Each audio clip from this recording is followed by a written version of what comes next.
Hello student, welcome to BNM education. প্রথমেই সকল ছাত্রছাত্রীকে জানাই হ্যাপি নিউ ইয়ার।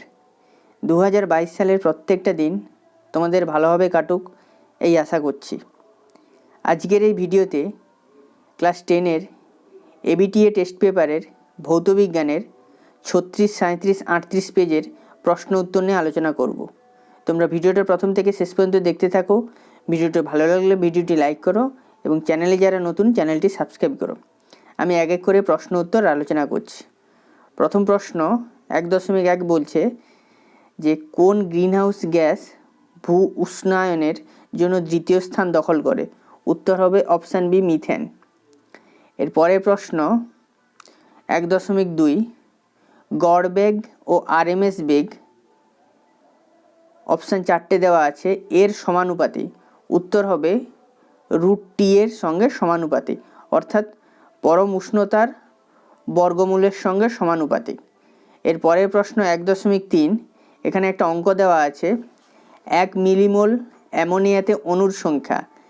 দেখো এখানে উত্তর হবে অপশান বি, 6.022 × 10⁻20T। কী করে হচ্ছে আমি এই অঙ্কটা করে দেখিয়েছি। দেখো 1 মিলিমোল সমান আমরা জানি 10⁻³ মোল। এবার আমরা কি জানি যে 1 মোল অ্যামোনিয়াতে অণুর সংখ্যা হচ্ছে যে অ্যাভোগাড্রো সংখ্যক, অর্থাৎ 6.023 × 10⁻23T। অতএব 10⁻³ অ্যামোনিয়াতে অণুর সংখ্যা 6.023 × 10⁻23 × 10⁻³ এটা হিসেব করলে আসতেছে 6.023 × 10⁻20T। ঠিক আছে, অর্থাৎ অপশান বি হচ্ছে সঠিক উত্তর। এর পরের প্রশ্ন 1.4 বলছে একটি পাতলা উত্তর লেন্সের আলোক কেন্দ্র ও ফোকাসের মধ্যে একটি বস্তু রাখলে বস্তুটির প্রতিবিম্বের প্রকৃতি কীরূপ হবে? উত্তর হবে অপশান ডি, অসৎ ও সমশীর্ষ। এর পরের প্রশ্ন 1.5 1μ2 সমান, এখানে 4টে অপশান দেওয়া আছে। উত্তর হবে অপশান ডি, অর্থাৎ μ2 / μ1। এর পরের প্রশ্ন 1.6 বলছে যে একটি গোলাকার আয়নার ক্ষেত্রে তার বক্রতা ব্যাসার্ধ ও ফোকাস দৈর্ঘ্যের মধ্যে সম্পর্কটি হলো। উত্তর হবে অপশান এ, অর্থাৎ r/f = 2, অর্থাৎ r = 2f। এর পরের প্রশ্ন 1.7 বলছে যে 1 জুল পার কুলম্ব হলো। উত্তর হবে অপশান সি, 1 ভোল্ট। আমরা জানি যে জুল পার কুলম্ব হচ্ছে, একে সংক্ষেপে আমরা ভোল্ট লিখি, অর্থাৎ 1 জুল পার কুলম্ব সমান 1 ভোল্ট। এর পরের প্রশ্ন 1.8 সিলিং ফ্যানের কার্যনীতি কোন সূত্রটি মেনে চলে? উত্তর হবে অপশান বি, মোটর নিয়ম। এর পরের প্রশ্ন 1.9 কোনটি তড়িৎ প্রবাহে তাপীয় ফলের ব্যবহারিক প্রয়োগ নয়? উত্তর হবে অপশান ডি, পরিবর্তনশীল রোধ। এর পরের প্রশ্ন 1.10 সর্বোচ্চ প্রথম আয়নন বিভবযুক্ত মৌল। উত্তর হবে অপশান বি, নাইট্রোজেন। এর পরের প্রশ্ন 1.11 প্রদত্ত কোন জোড়টি হলো আইসো ইলেকট্রনিক? উত্তর হবে অপশান এ, নিয়ন ও O2-। দেখো এখানে আইসো ইলেকট্রনিক মানে যে এখানে উভয়ের হচ্ছে যে ইলেকট্রন সংখ্যা একই হবে এবং ইলেকট্রন বিন্যাস একই হবে। নিয়ন এবং অক্সিজেন 2- উভয়ের ইলেকট্রন সংখ্যা 10টি এবং এদের ইলেকট্রন বিন্যাসও একই, তাই এরা হচ্ছে যে আইসো ইলেকট্রনিক। এর পরের প্রশ্ন 1.12 কোন যৌগটি 3 ধরনের রাসায়নিক বন্ধন দেখা যায়? উত্তর হবে option C, NH4Cl, ammonium chloride. দেখো এখানে 3 ধরনের রাসায়নিক যৌগ বলতে সমযোজী বন্ধন, তড়িৎযোজী বন্ধন এবং অসমযোজী বন্ধন, এই 3 ধরনের বন্ধন দেখা যায়। এর পরের প্রশ্ন 1.13 অষ্টক সূত্রের সম্প্রসারণ দেখা যায় যে যৌগের, সেটি হলো। উত্তর হবে অপশান সি, PCl5। ঠিক আছে, কারণ এখানে যে কেন্দ্রীয় মৌল আছে, কেন্দ্রীয় মৌলের বাইরের কক্ষে 8টির বেশি ইলেকট্রন থাকবে, ওই জন্য এখানে কি বলা হয়েছে যে অষ্টক সূত্রের সম্প্রসারণ। ঠিক আছে, এর পরের প্রশ্ন 1.14 রূপোর চামচে সোনার প্রলেপ দিতে তড়িৎ বিশ্লেষ্য হিসেবে কোন দ্রবণ ব্যবহার করা হয়? উত্তর হবে অপশান ডি, পটাশিয়াম অরোসায়ানাইড, KAuCN2। এর পরের প্রশ্ন 1.15 মৃদু তড়িৎ বিশ্লেষ্য পদার্থ হলো। উত্তর হবে option D NH4OH ammonium hydroxide. এরপর তোমাদের বিভাগ খ 2-এর দাগের প্রশ্ন। প্রথম প্রশ্ন বলছে 2.1 বায়োগ্যাসে উপস্থিত জৈব উপাদানটি হলো, উত্তর হবে মিথেন। এরপরে প্রশ্ন 2.2 জলবায়ুর পরিবর্তন লক্ষ্য করা যায় ট্রপোস্ফিয়ারে, এই বিবৃতিটি সত্য। এরপরের প্রশ্ন এর অথবা বলেছে যে হাইড্রোজেনের চেয়ে এলপিজির তাপীয় মূল্য বেশি, এই বিবৃতিটি মিথ্যা। এরপরের প্রশ্ন 2.3 বলেছে গ্যাস অণুর বেগ কোন তাপমাত্রায় শূন্য হয়, উত্তর হবে -273 ডিগ্রি সেন্টিগ্রেড টেম্পারেচার বা 0 উষ্ণতায়, ঠিক আছে, 0 কেলভিন উষ্ণতায়। এর পরের প্রশ্ন বলছে 2.4 যে আদর্শ গ্যাসের আয়তন গুণাঙ্কের মান, উত্তর হবে 1/273 ডিগ্রি সেন্টিগ্রেড ইনভার্স বা কেলভিন ইনভার্স, উত্তর হবে 1/273 ডিগ্রি সেন্টিগ্রেড ইনভার্স, না হলে কেলভিন ইনভার্স, যে কোনো একটা লিখলে সঠিক হবে। এর পরের প্রশ্ন বলছে যে 2.5 স্ট্রিট ল্যাম্পের প্রতিফলক হিসাবে কোন ধরনের দর্পণ ব্যবহৃত হয়, উত্তর হবে উত্তল দর্পণ। এর অথবার প্রশ্ন বলেছে যে অবতল দর্পণ দ্বারা সৃষ্ট প্রতিবিম্বের প্রকৃতি কী রকম হবে। দেখো, অবতল দর্পণ দ্বারা সদ্বিম্বও গঠন হয় এবং অসদ্বিম্বও গঠিত হয়, তাহলে সদ্বিম্ব অথবা অসদ্বিম্ব প্রতিবিম্ব গঠিত হবে, ঠিক আছে, যে কোনো একটা লিখলে সঠিক হবে, বা তোমরা দুটোই লিখে দিবে যে অবতল দর্পণ দ্বারা প্রতিবিম্বের প্রকৃতি সদ্বিম্ব বা অসদ্বিম্ব। এরপরে প্রশ্ন 2.6 বলেছে যে আয়ত ঘনকাকার একটি কাঁচের স্ল্যাবের ভেতর দিয়ে সাদা আলো যাওয়ার ফলে ওই আলোর বিচ্ছুরণ ঘটে, এটা কিন্তু মিথ্যা। অ্যাকচুয়ালি দেখো, আয়ত ঘনকাকার কাঁচের স্ল্যাবের ভেতর দিয়ে যখন যাচ্ছে প্রথম প্রান্তে কিন্তু বিচ্ছুরণ ঘটতেছে, এবার আয়ত ঘনকাকার কাঁচের স্ল্যাব থেকে যখন আলো বের হচ্ছে তখন ওই বিচ্ছুরিত আলো আবার পরস্পরের সঙ্গে মিলিত হয়ে কি হয়ে যাচ্ছে, সাদা আলো উৎপন্ন হচ্ছে, অর্থাৎ আলোর বিচ্ছুরণ হয় না। এরপরের প্রশ্ন 2.7 বলছে প্রিজমের ভেতর দিয়ে আলোকরশ্মি যাওয়ার ফলে আলোর গতিপথের বিচ্যুতির রাশিমালাটি লেখো। দেখো, এখানে সমীকরণটা কি হবে, যে ডেল্টা সমান I1 + I2 - A, যেখানে I1 হচ্ছে আপাতন কোণ, I2 হচ্ছে নির্গমন কোণ এবং A হচ্ছে যে প্রতিসারক কোণ অর্থাৎ প্রিজম কোণ।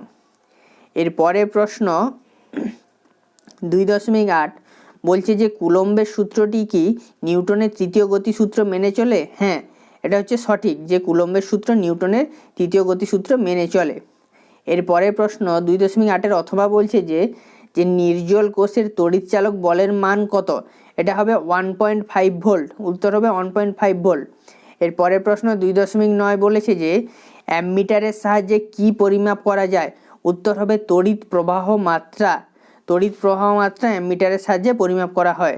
এরপরে প্রশ্ন 2.10 বলছে যে 1 ওয়াট ঘন্টা সমান কত জুল, উত্তর হবে 3600 জুল। 1 ওয়াট ঘন্টা সমান 3600 জুল।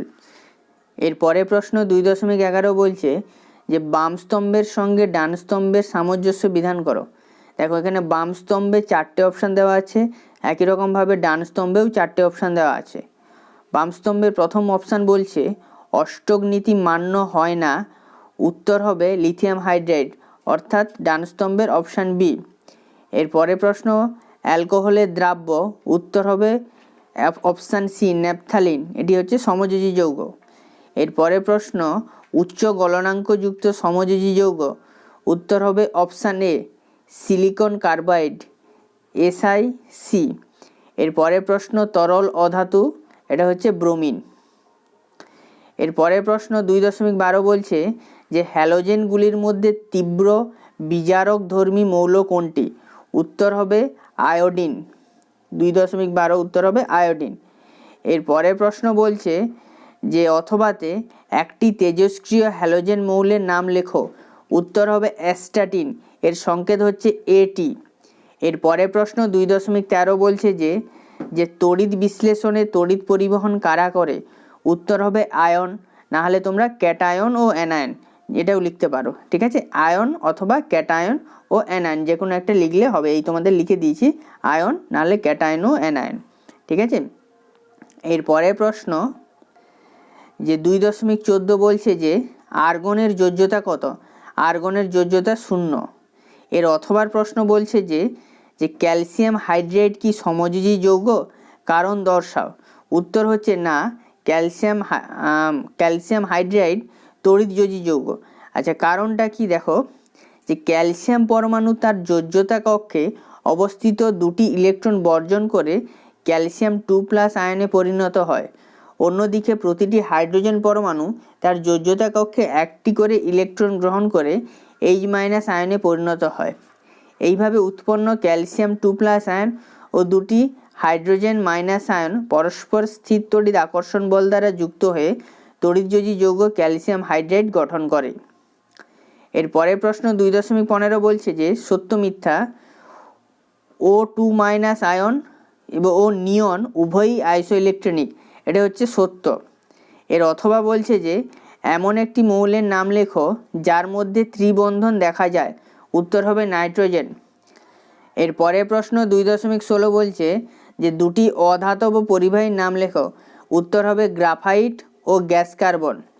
এর পরের প্রশ্ন 2.17 তড়িৎ বিশ্লেষণে কোন ধরনের বিক্রিয়া ঘটে? উত্তর হবে জারণ বিজারণ বিক্রিয়া ঘটে। এর পরের প্রশ্ন 2.18 তড়িৎ বিশোধনে পাওয়া যায় এমন একটি ধাতুর নাম লেখো। উত্তর হবে কপার। এরপর তোমাদের বিভাগ্য 3-এর দাগের প্রশ্ন বলছে। প্রথম প্রশ্ন 3.1 আদর্শ জ্বালানির দুটি বৈশিষ্ট্য লেখো। দেখো, 1 নম্বর পয়েন্ট জ্বালানির তাপন মূল্য অনেক বেশি হবে। 2 নম্বর পয়েন্ট জ্বালানির দহনে উৎপন্ন ধোঁয়া বা পরিবেশ দূষক গ্যাস যথাসম্ভব কম সৃষ্টি হয়। এর পরের প্রশ্ন বলছে যে এর অথবাতে বলেছে যে রেফ্রিজারেটরে বর্তমানে সিএফসি ব্যবহার করা হয় না কেন? উত্তর হবে রেফ্রিজারেটরে ব্যবহৃত সিএফসি পরিবেশে মুক্ত হয়। এই সিএফসি অতি বেগুনি রশ্মির প্রভাবে বিয়োজিত হয়ে সক্রিয় ক্লোরিন পরমাণু উৎপন্ন করে, যা স্ট্র্যাটোস্ফিয়ারে ওজোন স্তরের সঙ্গে বিক্রিয়া করে ওজোনকে বিয়োজিত করে। ফলস্বরূপ ওজোন স্তর ক্রমশ পাতলা হয়ে ওজোন গহ্বরের সৃষ্টি করে। সূর্য থেকে আগত অতি বেগুনি রশ্মি পৃথিবী পৃষ্ঠে আপতিত হয়, যা জীবকুলের পক্ষে অত্যন্ত ক্ষতিকর।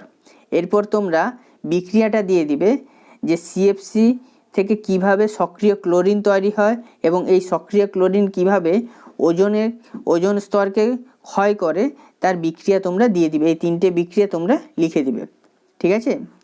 এরপরে প্রশ্ন 3.2 বলছে যে আর এর মাত্রা লেখো এবং এখান থেকে সিজিএস পদ্ধতিতে আর এর একক লেখো। দেখো, আর এর মাত্রা হচ্ছে যে mL²T⁻² মোল ইনভার্স কেলভিন ইনভার্স, এবং আর এর হচ্ছে যে সিজিএস একক হচ্ছে যে erg mole inverse kelvin inverse. এর পরের প্রশ্ন দেখো 3.3 আমি আর আলোচনা করিনি, তোমরা বই থেকে পেয়ে যাবে, ঠিক আছে। এর পরের প্রশ্ন 3.4 সমান্তরাল সমবায়ে যুক্ত 4 ওহম ও 12 ওহম রোধ দুটির তুল্যরোধ নির্ণয় করো। দেখো, তুল্যরোধ হবে কত? যেহেতু সমান্তরাল সমবায়ে আছে তাহলে 4 × 12 / 4 + 12, তাহলে 48/16 সমান কত? 3 ওহম। এর পরের প্রশ্ন 3.5 একটি মৌলের দুটি আইসোটোপের আয়নন বিভব কি সমান? ব্যাখ্যা করো। দেখো, উত্তরটা দেখো, একটি মৌলের দুটি আইসোটোপের আয়নন বিভব সমান হবে কারণ আইসোটোপ দুটির ইলেকট্রন সংখ্যা একই থাকায় ইলেকট্রন বিন্যাস অনুরূপ হয়। ফলে একই মৌলের দুটি আইসোটোপের সর্ববহিস্থ কক্ষের ইলেকট্রনটি অপসারিত করতে সমপরিমাণ শক্তির প্রয়োজন হয়, তাই এদের আয়নন বিভব সমান হয়।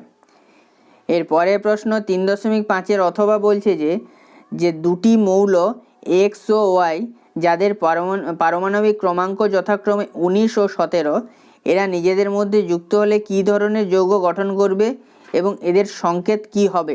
দেখো, দুটো মৌল এক্স ওয়াই বলেছে, এদের পরমাণু ক্রমাঙ্ক এক্সের হচ্ছে যে 19, ওয়াইয়ের হচ্ছে 17। এবার ইলেকট্রন বিন্যাস কি হবে? 2 8 8 1, এবং ওয়াইয়ের হচ্ছে ইলেকট্রন বিন্যাস কি হবে? 2 8 7। তাহলে দেখো যে এক্স হচ্ছে যে তার বাইরের কক্ষে, এক্সের বাইরের কক্ষে 1টি ইলেকট্রন এবং ওয়াইয়ের বাইরের কক্ষে কি 7টি ইলেকট্রন। তাহলে এক্স হচ্ছে যে সহজে তার বাইরের কক্ষের 1টি ইলেকট্রন কাকে দিয়ে দিবে, ওয়াইকে দিয়ে দিবে। তাহলে এক্স কি হয়ে যাচ্ছে, যে ক্যাটায়নে পরিণত হয়ে যাচ্ছে, ওয়াই 1টি ইলেকট্রন গ্রহণ করে কি হয়ে যাচ্ছে, অ্যানায়নে পরিণত হয়ে যাচ্ছে এবং এরা পরস্পরের সঙ্গে যুক্ত হয়ে কি হয়ে যাচ্ছে, যে এক্স ওয়াই হচ্ছে। ঠিক আছে, তাহলে কি হচ্ছে, তাহলে প্রশ্ন আমাদের কি ছিল, যে এক্স ওয়াই এরা পরস্পরের সঙ্গে যুক্ত হলে কি ধরনের যৌগ গঠন করবে, এরা হচ্ছে যে তড়িৎযোজী যৌগ গঠন করবে এবং এদের হচ্ছে যে সংকেত কি হবে, এদের সংকেত কি হবে, এদের সংকেত হবে এক্স ওয়াই। ঠিক আছে, এর পরের প্রশ্ন 3.7 বলছে যে একটি আয়নীয় যৌগের উদাহরণ দাও যা জলে অদ্রাব্য এবং একটি সমযোজী যৌগের উদাহরণ দাও যা জলে দ্রাব্য। দেখো আয়নীয় যৌগ সাধারণত জলে দ্রাব্য হয়, কিন্তু ব্যতিক্রম হচ্ছে যে কিছু কিছু আয়নীয় যৌগ আছে যারা জলে অদ্রাব্য। তার মধ্যে হচ্ছে যে একটি হচ্ছে যে ক্যালসিয়াম ফ্লুরাইড, যে CaF2, এটি হচ্ছে যে জলে অদ্রাব্য। আর সমযোজী যৌগ সাধারণত জলে অদ্রাব্য হয়, কিন্তু ব্যতিক্রম হচ্ছে যে চিনি, এটি হচ্ছে যে এই সমযোজী যৌগ জলে দ্রাব্য। এর পরের প্রশ্ন 3.8 বলছে যে Ma2 একটি তড়িৎযোজী যৌগ যেখানে M একটি ধাতু, A হচ্ছে একটি অধাতু। জলীয় দ্রবণে এটি কি কি আয়নে বিয়োজিত হয়। দেখো Ma2 এর জলীয় দ্রবণের বিয়োজন কি হয়ে যাচ্ছে, বিয়োজিত কি হয়ে যাচ্ছে, M2+ এবং 2A- পরিণত হয়ে যাচ্ছে। এর সঙ্গে একটি প্রশ্ন আছে, বলছে যে কোন আয়নটি ক্যাথোডে যাবে। এখানে হচ্ছে যে ক্যাটায়নটি ক্যাথোডে যাবে, এখানে ক্যাটায়ন হচ্ছে যে M2+, তাহলে M2+ আয়নটি কি হয়ে যাচ্ছে, ক্যাথোডে যাবে। এর পরের প্রশ্ন 3.9 আমি আর আলোচনা করিনি। 3.9 অথবাটা দেখো, যে নিচের পদার্থগুলি থেকে তড়িৎ বিশ্লেষ্য ও তড়িৎ অবিশ্লেষ্য পদার্থগুলিকে শনাক্ত করো। দেখো তড়িৎ বিশ্লেষ্যগুলি হচ্ছে লবণের জলীয় দ্রবণ, কস্টিক পটাশ দ্রবণ, আর তড়িৎ অবিশ্লেষ্য পদার্থ হচ্ছে চিনির জলীয় দ্রবণ এবং হচ্ছে কেরোসিন। এরপর দেখো 4 দাগের প্রশ্ন, বিভাগ ঘ 4 দাগের প্রশ্ন। আচ্ছা, প্রথম প্রশ্নটা তোমরা পেরে যাবে, ওই জন্য আমি আলোচনা করিনি। এর অথবাটা দেখো, একটা অঙ্ক দেওয়া আছে।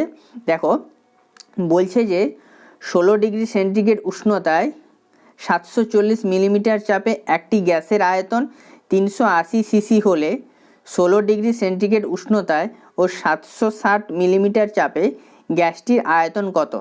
দেখো উভয় ক্ষেত্রে উষ্ণতা, চাপ এবং আয়তন বলে দিচ্ছে না, দ্বিতীয় ক্ষেত্রে আয়তনটা বের করতে বলেছে। দেখো উভয় ক্ষেত্রে উষ্ণতা কিন্তু একই, 16 ডিগ্রি সেন্টিগ্রেড। তাহলে উষ্ণতা একই মানে তাহলে আমরা কোন সূত্র লাগাবো, বয়েলের সূত্র লাগাবো। ঠিক আছে, তাহলে দেখো আমরা কি লিখেছি, প্রথমে প্রাথমিক চাপ কত, 740 মিলিমিটার Hg, আর প্রাথমিক আয়তন কত, 380 সিসি। অন্তিম চাপ কত বলে দিয়েছে, 760 মিলিমিটার, এবং অন্তিম আয়তন আমি ধরে নিয়েছি V2। তাহলে বয়েলের সূত্র থেকে আমরা কি লিখবো, P1 V1 সমান P2 V2। এখানে V2 সমান কত, P1 V1 divided by P2। তাহলে আমরা যদি ভ্যালুগুলো যদি পুট করি এবং কাটাকাটি করি, তাহলে কত পেয়ে যাচ্ছি, 370 সিসি, অর্থাৎ অন্তিম আয়তন কত হবে, 370 সিসি। এর পরের প্রশ্ন 4.2 বলছে যে একটি চুনাপাথরের নমুনায় 90% বিশুদ্ধ CaCO3 বর্তমান, ওই নমুনার 120 কেজিকে উত্তপ্ত করলে নমুনাটির ওজন কত কমবে। দেখো প্রথমে আমরা বের করব যে ওই নমুনার মধ্যে বিশুদ্ধ CaCO3 পরিমাণ কত। দেখো 90% বিশুদ্ধ CaCO3 আছে, তাহলে 120 কেজি নমুনাতে কত পরিমাণ বিশুদ্ধ CaCO3 আছে সেটা আমরা বের করব। যে 120 কেজি নমুনাতে বিশুদ্ধ CaCO3 পরিমাণ 120 গুণিতক 90 ডিভাইডেড বাই 100, তাহলে এটা যদি আমরা হিসাব করি 108 কেজি। একে যদি আমরা গ্রামে প্রকাশ করি 108 ইন্টু 10⁻³ গ্রাম। ঠিক আছে, এরপরে দেখো অঙ্কটা কি বলেছে, যে একে যদি আমরা ওই 120 কেজি নমুনাকে আমরা যদি উত্তপ্ত করি, এই উত্তপ্ত করলে নমুনার ওজন কত কমবে। অর্থাৎ দেখো এই নমুনাকে আমরা যদি উত্তপ্ত করি, অর্থাৎ ক্যালসিয়াম কার্বনেটকে আমরা যদি উত্তপ্ত করি, সেখানে কি উৎপন্ন হচ্ছে, ক্যালসিয়াম অক্সাইড এবং কি কার্বন ডাইঅক্সাইড উৎপন্ন হচ্ছে। ঠিক আছে, দেখো কার্বন ডাইঅক্সাইড যেহেতু গ্যাস, কার্বন ডাইঅক্সাইড কিন্তু উড়ে চলে যাবে, অর্থাৎ কার্বন ডাইঅক্সাইডের যে ভর সেই পরিমাণটা কিন্তু কমে যাবে। কার্বন ডাইঅক্সাইড আর থাকবে না, একে উত্তপ্ত করলে ক্যালসিয়াম অক্সাইডটাই পড়ে থাকবে এবং কার্বন ডাইঅক্সাইড কিন্তু উড়ে চলে যাবে। অর্থাৎ কার্বন ডাইঅক্সাইডের যে ভর হবে সেটাই কি হবে, সেই পরিমাণ ভরটা কি হবে নমুনা থেকে কমে যাবে। ঠিক আছে, তাহলে আমরা যদি বের করি কার্বন ডাইঅক্সাইডের ওজন কত, ওই নমুনাতে কার্বন ডাইঅক্সাইডের ওজনটা কত, তাহলে আমরা বলতে পারবো যে সেই পরিমাণ নমুনার ওজন কমছে। ঠিক আছে, তাহলে দেখো বিক্রিয়াটা লিখেছি যে ক্যালসিয়াম কার্বনেট সেখান থেকে কি হয়ে যাচ্ছে, উত্তপ্ত করলে ক্যালসিয়াম অক্সাইড CaO এবং কার্বন ডাইঅক্সাইড উৎপন্ন হচ্ছে। এবার ক্যালসিয়াম কার্বনেটের যে ওজন সেটা কত, আমরা যদি হিসাব করি এটা 100 পেয়ে যাচ্ছি, এবং কার্বন ডাইঅক্সাইডের কত, সেটা 44 পেয়ে যাচ্ছি। তাহলে আমাদের ঐকিক নিয়মটা কি হবে, যে 100 গ্রাম ক্যালসিয়াম কার্বনেট থেকে কার্বন ডাইঅক্সাইড পাওয়া যায় 44 গ্রাম, অতএব 1 গ্রাম ক্যালসিয়াম কার্বনেট থেকে কার্বন ডাইঅক্সাইড পাওয়া যায় 44 ডিভাইডেড বাই 100। অতএব যে নমুনাতে যে বিশুদ্ধ ক্যালসিয়াম কার্বনেট কত, 108 গুণিতক 10³ গ্রাম। তাহলে অতএব 108 গুণিতক 10³ গ্রাম ক্যালসিয়াম কার্বনেট থেকে কার্বন ডাইঅক্সাইড পাওয়া যায় যে 44 ইন্টু 108 ইন্টু 10³ ডিভাইডেড বাই 100। ঠিক আছে, এটা যদি আমরা হিসেব করি তাহলে কত পেয়ে যাচ্ছি, যে 47.52 এত কেজি। ঠিক আছে, এত পরিমাণ কার্বন ডাইঅক্সাইড পাওয়া যাচ্ছে। তাহলে অতএব কি বলবো আমরা, যে অতএব নমুনার ওজন 47.52 কেজি কমবে। ঠিক আছে, আচ্ছা এর পরের প্রশ্ন দেখো, এর অথবাতে একটা অঙ্ক বলেছে। অঙ্কটা কি বলেছে, যে অতিরিক্ত লঘু সালফিউরিক অ্যাসিডের সঙ্গে কত গ্রাম APS বিক্রিয়ায় STPতে 0.224 লিটার H2S গ্যাস উৎপন্ন হবে। ঠিক আছে, দেখো তাহলে প্রথমে আমরা বিক্রিয়াটা লিখি, যে APS H2S এর সঙ্গে H2SO4 এর সঙ্গে বিক্রিয়া করে কি উৎপন্ন করছে, যে FeSO4 এবং H2S উৎপন্ন করছে। ঠিক আছে, এবার APS এর ওজনটা এখানে বলে দিয়েছে এবং H2S এর আয়তনটা বলে দিয়েছে। ঠিক আছে, তাহলে দেখো আমরা কি লিখব, যে APS এর যে 1 মোলের যে ভরটা সেটা কত, মোলার ভরটা কত পেয়ে যাচ্ছি আমরা 88, এবং H2S এর STPতে 1 মোলে আয়তন কত আমরা কি জানি, যে 22.4 লিটার। ঠিক আছে, তাহলে ঐকিক নিয়মটা আমরা এখান থেকেই শুরু করব। কি লিখব, যে STPতে 22.4 লিটার H2S পাওয়া যায় 88 গ্রাম APS থেকে, অতএব 1 লিটার H2S পাওয়া যায় 88 ডিভাইডেড বাই 22.4 এত গ্রাম APS থেকে, অতএব যেটা দেওয়া আছে 0.224 লিটার H2S পাওয়া যায় 88 ইন্টু 0.224 ডিভাইডেড বাই 22.4 এত গ্রাম APS থেকে। এটা যদি আমরা কাটাকাটি করি কত পেয়ে যাচ্ছি, 0.88 গ্রাম APS থেকে। তাহলে এটাই তাহলে কি হয়ে যাচ্ছে অ্যান্সার। এরপরের প্রশ্ন 4.3 বলেছে যে একটি অবতল দর্পণের 5 সেন্টিমিটার সামনে রাখা 2.5 মিলিমিটার দীর্ঘ একটি বস্তুর 1 সেন্টিমিটার উচ্চতা বিশিষ্ট সদ্বিম্ব গঠিত হয়, প্রতিবিম্বের অবস্থান নির্ণয় করো। দেখো এখানে বলে দিয়েছে যে বস্তুর অবস্থান বলে দিয়েছে, বস্তুর অর্থাৎ বস্তুর দূরত্ব 5 সেন্টিমিটার, বস্তুর উচ্চতা বলে দিয়েছে 2.5 মিলিমিটার, প্রতিবিম্বের উচ্চতা বলে দিয়েছে যে 1 সেন্টিমিটার, এবং প্রতিবিম্বের অবস্থান অর্থাৎ প্রতিবিম্ব দূরত্ব সেটা বের করতে বলেছে। দেখো এখানে আমরা রৈখিক বিবর্ধনের যে সূত্র সেটা আমরা লাগাবো।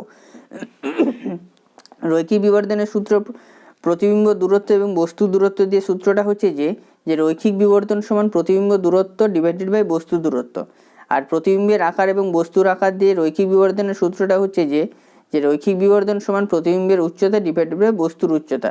তাহলে আমরা পেয়ে যাচ্ছি প্রতিবিম্ব দূরত্ব ডিভাইডেড বাই বস্তু দূরত্ব সমান প্রতিবিম্বের উচ্চতা ডিভাইডেড বাই বস্তু উচ্চতা। এরপর আমরা এক এক করে ভ্যালুগুলো পুট করে দেব।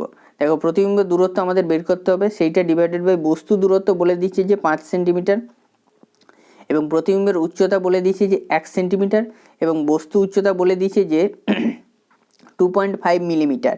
অর্থাৎ একে আমরা যদি সেন্টিমিটারে প্রকাশ করি যে 0.25 সেন্টিমিটার। এবার আমরা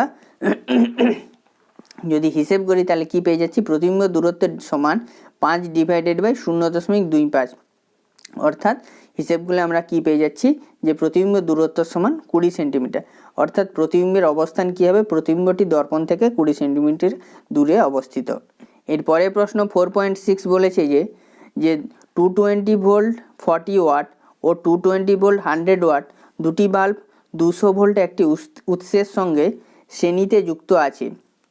প্রতিটি বাল্বের মধ্য দিয়ে প্রবাহিত তড়িতের পরিমাণ হিসেব করো, কোন বাল্বটি বেশি তড়িৎ শক্তি খরচ করবে। দেখো এখানে তাহলে আমরা প্রথমে কি করব, যে দুটি বাল্বের রোধ কত সেটা আমরা বের করব। দেখো প্রথম বাল্বের রোধ R1 সমান যে V square divided by P, ঠিক আছে। তাহলে পিটা কত, এটা হচ্ছে 40 ওয়াট, আর ভিটা কত 220। তাহলে সেটা আমরা যদি হিসেব করি তাহলে কত পেয়ে যাচ্ছি, যে 1210 ওহম প্রথম বাল্বের রোধ। দ্বিতীয় বাল্বের রোধ একই রকমভাবে R2 সমান V square divided by P, তাহলে 220 স্কোয়ার ডিভাইডেড বাই 100, এটা যদি আমরা হিসেব করি তাহলে কত পেয়ে যাচ্ছি, যে 484 ওহম। এবার দেখো আমাদের বলে দিয়েছে যে দুটি বাল্ব শ্রেণী সমবায়ে যুক্ত আছে, অর্থাৎ আমরা ধরে নিচ্ছি যে দুটি রোধ R1 R2 দুটি রোধ শ্রেণী সমবায়ে যুক্ত আছে। তাহলে তাদের তুল্য রোধ কত হবে, শ্রেণী সমবায়ে যুক্ত তুল্য রোধের পরিমাণ কি হয়, দুটি রোধের যোগফল। তাহলে 1210 প্লাস 484 সমান কত পেয়ে যাচ্ছি, যে 1694 এত ওহম, ঠিক আছে। তাহলে আমরা বাল্বের মধ্য দিয়ে তড়িৎ প্রবাহ মাত্রা কত সেটা পেয়ে যাব। তাহলে তড়িৎ প্রবাহ মাত্রা প্রতিটি বাল্বের মধ্য দিয়ে তড়িৎ প্রবাহ মাত্রা কত হচ্ছে, যে বিভব প্রভেদ ডিভাইডেড বাই রোধ।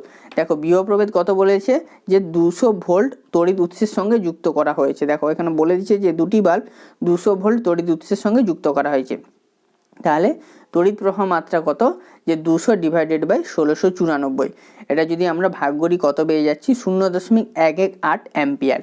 তাহলে প্রতিটি বাল্বের মধ্য দিয়ে প্রবাহ মাত্রা 0.118 অ্যাম্পিয়ার, এটা হচ্ছে প্রথম প্রশ্ন হয়ে যাচ্ছে। এবার বলছে যে কোন বাল্বটি বেশি তড়িৎ শক্তি খরচ করবে, ঠিক আছে। তাহলে দেখো দুটি বাল্ব কিন্তু পরস্পরের সঙ্গে শ্রেণী সমবায়ে যুক্ত। এবার শ্রেণী সমবায়ে তড়িৎ শক্তির পরিমাণ কত, ব্যয়িত তড়িৎ শক্তি কত, যে শ্রেণী সমবায়ে ব্যয়িত তড়িৎ শক্তি কি হয়ে যাচ্ছে, বাল্ব দ্বারা ব্যয়িত তড়িৎ শক্তি কার সঙ্গে সমানুপাতিক, আই স্কোয়ার আর এর সঙ্গে সমানুপাতিক। দেখো উভয়ের মধ্যে তাহলে আইটা একই, তাহলে যার রোধ বেশি হবে তার দ্বারা ব্যয়িত তড়িৎ শক্তির পরিমাণ বেশি হবে। এবার দেখো উভয় বাল্বের রোধ আমরা বের করেছি, আমরা দেখতে পাচ্ছি যে প্রথম বাল্বের রোধ বেশি, তাহলে তার জন্য আমরা কি বলবো, যে যেহেতু প্রথম বাল্বটির রোধ বেশি তাই প্রথম বাল্বটি দ্বারা ব্যয়িত তড়িৎ শক্তি কি হবে, বেশি হবে, ঠিক আছে। আচ্ছা এরপর 4.8 দেখো 4.8 এখানেও তোমাদের একটি অঙ্ক বলেছে। এখানে কি বলেছে, যে 10 ওহম রোধের একটি তারের মধ্য দিয়ে 2 মিনিট ধরে 5 এম্পিয়ার তড়িৎ প্রবাহিত হলো। উৎপন্ন তাপ সম্পূর্ণরূপে 100 গ্রাম জলে সরবরাহ করা হলে জলের উষ্ণতা বৃদ্ধি কত হবে, ঠিক আছে। তাহলে দেখো প্রথমে আমরা বের করব যে 10 ওহম রোধের তারের মধ্য দিয়ে 2 মিনিট ধরে যদি 5 এম্পিয়ার তড়িৎ প্রবাহিত হয় কি পরিমাণ তাপ উৎপন্ন হবে সেটা আমরা বের করব, ঠিক আছে। তাহলে প্রথমে আমরা লিখে নিচ্ছি কি কি ডেটা বলে দিচ্ছে। রোধ বলে দিচ্ছে যে 10 ওহম, সময় বলে দিচ্ছে 2 মিনিট, একে আমরা সেকেন্ডে প্রকাশ করে নিয়েছি 120 সেকেন্ড। তড়িৎ প্রবাহ মাত্রা বলে দিচ্ছে 5 অ্যাম্পিয়ার। তাহলে উৎপন্ন তাপের যে সমীকরণ সেটা কি, যে আই স্কোয়ার আর টি। তাহলে উৎপন্ন তাপ সমান আই স্কোয়ার আর টি, এটা যদি প্রত্যেকের ভ্যালু আমরা যদি বসিয়ে দিই তাহলে কি পেয়ে যাচ্ছি, যে 30,000 জুল। আচ্ছা একে আবার আমরা ক্যালোরিতে প্রকাশ করে নিয়েছি। ক্যালোরিতে আমরা জানি যে জুলকে আমরা যদি ক্যালোরিতে প্রকাশ করি 4.2 দিয়ে ভাগ করতে হচ্ছে, ঠিক আছে। তাহলে এটা ভাগ করলে কি পেয়ে যাচ্ছি আমরা 7142.86 ক্যালোরি, এই এত ক্যালোরি তাপ উৎপন্ন হয়েছে। এবার বলেছে যে দেখো প্রশ্নটা ভালো করে লক্ষ্য করো, যে এই পরিমাণ তাপ জলে সরবরাহ করা হচ্ছে। 100 গ্রাম জলে যদি সরবরাহ করা হয় তাহলে জলের উষ্ণতা কি পরিমাণ বৃদ্ধি পাবে, ঠিক আছে। এই পরিমাণ তাপ জলকে দেওয়া হলো, ঠিক আছে। আমি ধরে নিচ্ছি যে জলের উষ্ণতা বৃদ্ধি হচ্ছে যে θ°C, ঠিক আছে। এবার জলের ভর বলে দিচ্ছে 100 গ্রাম। এবার জলের আপেক্ষিক তাপ আমরা কি জানি, যে 1 সিজিএস ইউনিটে, 1 সিজিএস ইউনিট, অর্থাৎ এর সিজিএস একক কি, ক্যালোরি গ্রাম ইনভার্স ডিগ্রি সেন্টিগ্রেড ইনভার্স, ঠিক আছে। এবার তাহলে জলের যে পরিমাণ যে গৃহীত তাপ হবে, জল দ্বারা গৃহীত তাপের যে সমীকরণ সেটা কি, যে জলের ভর গুণিতক জলের আপেক্ষিক তাপ গুণিতক হচ্ছে যে জলের উষ্ণতা বৃদ্ধি, ঠিক আছে। এটা কি, যে কোনো বস্তু দ্বারা গৃহীত বা বর্জিত তাপের সমীকরণ, ঠিক আছে। তাহলে MS ইন্টু থিটা সমান, তাহলে জল কি পরিমাণ তাপটা গ্রহণ করছে, যে 7142.86 ক্যালোরি, এই পরিমাণ তাপটা জলকে দেওয়া হচ্ছে, ঠিক আছে। তাহলে MS ইন্টু থিটা সমান 7142.86। এবার এখান থেকে আমাদের কি বের করতে হবে, থিটা বের করতে হবে। তাহলে M এর মান আমরা জানি 100, S এর মান 1, এবং সেখান থেকে আমরা থিটার ভ্যালুটা কি পেয়ে যাচ্ছি, যে 71.43 ডিগ্রি। তাহলে আমরা উত্তরটা কি লিখব, জলের উষ্ণতা বৃদ্ধি যে 71.43 ডিগ্রি। এরপরের প্রশ্ন দেখো 4.9 বলেছে, 4.9 অথবা বলেছে যে ক্রমবর্ধমান আয়নন বিভব অনুসারে সাজাও। ঠিক আছে, তাহলে দেখো কি কি মৌল বলে দিচ্ছে, ম্যাগনেসিয়াম, অ্যালুমিনিয়াম, সিলিকন, সোডিয়াম। ঠিক আছে, দেখো এখানে হচ্ছে যে সোডিয়ামের আয়নন বিভব সবচেয়ে কম, তারপরে ম্যাগনেসিয়াম, তারপরে অ্যালুমিনিয়াম, তারপর সিলিকন। এরপর বিয়ের দাগের প্রশ্ন বলছে যে ক্রমহ্রাসমান বিজারণ ক্ষমতা অনুসারে সাজাও। দেখো এখানে হ্যালোজেন মৌলগুলো বলে দিয়েছে। হ্যালোজেন মৌলগুলো কোথায়? 17 নম্বর শ্রেণীতে অবস্থিত। শ্রেণী বরাবর যত উপর থেকে নিচের দিকে আমরা যাব, বিজারণ ক্ষমতা কি হবে? বাড়বে। ঠিক আছে, তাহলে আয়োডিনের বিজারণ ক্ষমতা সবচেয়ে বেশি হবে, তারপরে ব্রোমিন, তারপরে ক্লোরিন, তারপরে ফ্লোরিন। ঠিক আছে, এরপর দেখো সিয়ের দাগের প্রশ্ন বলছে যে ক্রমহ্রাসমান পারমাণবিক আকার বলেছে পটাশিয়াম, সোডিয়াম, সালফার আর হচ্ছে ফ্লুরিন। ঠিক আছে, তাহলে দেখো এখানে এরা কিন্তু প্রত্যেকে একই পর্যায়ে নয়, বিভিন্ন পর্যায়ে আছে। ঠিক আছে, ভালো করে লক্ষ্য করো যে আমরা কি জানি, পর্যায় বরাবর বাম দিক থেকে ডান দিকে গেলে পারমাণবিক আকার কি হয়? হ্রাস পায়, এবং শ্রেণী বরাবর উপর থেকে নিচের দিকে গেলে পারমাণবিক আকার কি হয়? বৃদ্ধি পায়। ঠিক আছে, এবার দেখো তোমরা ভালো করে পর্যায় সারণীটি লক্ষ্য করবে, তাহলে দেখবে যে পারমাণবিক আকার সবচেয়ে বেশি হবে পটাশিয়াম, তারপরে হবে সোডিয়াম, তারপরে সালফার, তারপরে কি হবে? ফ্লোরিন। ঠিক আছে, এরপর দেখো 4.10 প্রশ্ন বলছে যে তড়িৎ বিশ্লেষণ পদ্ধতিতে অ্যালুমিনিয়াম নিষ্কাশনের জন্য ব্যবহৃত তড়িৎ বিশ্লেষণের নাম লেখো। ঠিক আছে, তাহলে তড়িৎ বিশ্লেষণের নাম কি হবে? যে 20% অ্যালুমিনা, 60% ক্রায়োলাইট এবং 20% ফ্লোসফারের গলিত দ্রবণ। ঠিক আছে, এর সাথে বলেছে যে ওই পদ্ধতিতে ক্যাথোড এবং অ্যানোডের সংগঠিত বিক্রিয়া সমীকরণ দাও। তাহলে এখানে ক্যাথোডের বিক্রিয়া কি হয়ে যাচ্ছে? যে 2Al3+ প্লাস 6 ইলেকট্রন, তাহলে কি হয়ে যাচ্ছে? 2Al। আর হচ্ছে অ্যানোড বিক্রিয়া কি হয়ে যাচ্ছে? 3O2 মাইনাস 6 ইলেকট্রন, তাহলে কি হয়ে যাচ্ছে? 3টে অক্সিজেন পরমাণু হয়ে যাচ্ছে, এবং 3টে অক্সিজেন পরমাণু আবার 3টে অক্সিজেন পরমাণু পরস্পরের সঙ্গে যুক্ত হয়ে কি হয়ে যাচ্ছে? 3 অণু অক্সিজেন উৎপন্ন হচ্ছে। ঠিক আছে, তাহলে ক্যাথোডে অ্যালুমিনিয়াম উৎপন্ন হচ্ছে, অ্যানোডে অক্সিজেন গ্যাস উৎপন্ন হচ্ছে। আচ্ছা, এর পরের প্রশ্ন 4.11 হচ্ছে যে সোডিয়াম ক্লোরাইডের আণবিক ওজন 58.5, বিবৃতিটির যথার্থতা বিচার করো। এর সাথে আরেকটি প্রশ্ন বলেছে যে মূলক দ্বারা গঠিত একটি যৌগের নাম লেখো। ঠিক আছে, তাহলে দেখো প্রথম প্রশ্নের উত্তর হচ্ছে যে সোডিয়াম ক্লোরাইড একটি আয়নীয় যৌগ, তাই এর পৃথক অণুর অস্তিত্ব না থাকায় এর আণবিক ওজন 58.5 কথাটি যথার্থ নয়। এর সংকেত NaCl, তাই এর সংকেত ওজন সোডিয়ামের 23 এবং ক্লোরিনের 35.5, তাহলে মোট যোগ করে কত পেয়ে যাচ্ছি আমরা? 58.5 কথাটি ব্যবহার করাই সঙ্গত। ঠিক আছে, এটা হচ্ছে তাহলে প্রথম প্রশ্নের উত্তর। এর সাথে প্রশ্নটা যে বলেছে সেটা বলেছে যে মূলক দ্বারা গঠিত একটি যৌগের নাম লেখো। তাহলে এই যৌগটি হলো যে সোডিয়াম বাইকার্বনেট। তাহলে এখানে মূলকটা হচ্ছে যে বাইকার্বনেট মূলক, তার সঙ্গে সোডিয়াম যুক্ত হয়ে কি হয়ে যাচ্ছে? Sodium bicarbonate. এই হচ্ছে তোমাদের যে 36, 37 এবং 38 পেজের সকল প্রশ্ন উত্তর। আশা করি তোমাদের ভিডিওটা ভালো লেগেছে। এরপর আমি নেক্সট যে প্রশ্ন আছে ভৌত বিজ্ঞানের, যে সেই প্রশ্ন উত্তর নিয়ে আলোচনা করব। ভালো থেকো, সুস্থ থেকো, অনেক অনেক ধন্যবাদ।